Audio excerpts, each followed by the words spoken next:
பல இசையமைப்பாளர்களிடம் D M Soundararajan அவர்கள் ஒரு சிறந்த பின்னணி பாடகராக பாடல் பாடியிருக்கிறார்.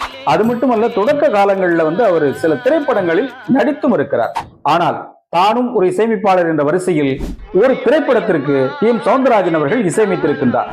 1977 வெளிவந்த திரைப்படம் பலப்பரீட்சை. வி மோகன் அவர்கள் தயாரிப்பில் பி ஸ்ரீனிவாசன் அவர்கள் இயக்கிய திரைப்படம். முத்துராமன், சுஜாதா, ஜெய் கணேஷ், பிரமீளா மற்றும் பலர் நடித்த இந்த திரைப்படத்திற்கு இசை அமைத்தவர் டி எம் சௌந்தரராஜன். பின்னணி இசை ரொம்ப சூப்பரா இருக்கும். அது மட்டுமல்ல, இதில் 4 பாடல்கள் உண்டு. இந்த 4 பாடல்களும் ரொம்ப சிறப்பான பாடல் தான். அதுல 2 பாடல்கள் டி எம் சௌந்தரராஜன் பாடியிருப்பார். ஒரு பாடல்ல சுசிலா அவர்களோடு இணைந்து பாடியிருப்பார். இவருடைய இசைக்குழுவில் இருந்த எஸ் லலிதா அவர்களை இந்த திரைப்படத்தின் மூலமாக பின்னணி பாட வைத்திருப்பார் 2 பாடல். ஆக நிறைய இசையமைப்பாளர்களிடம் பாடிய டி எம் சௌந்தரராஜன் அவர்கள் தானும் ஒரு இசையமைப்பாளர் என்ற வரிசையில் பலப்பரீட்சை திரைப்படத்தின் மூலமாக ஒரு இசையமைப்பாளர் என்று நிரூபித்திருக்கின்றார்.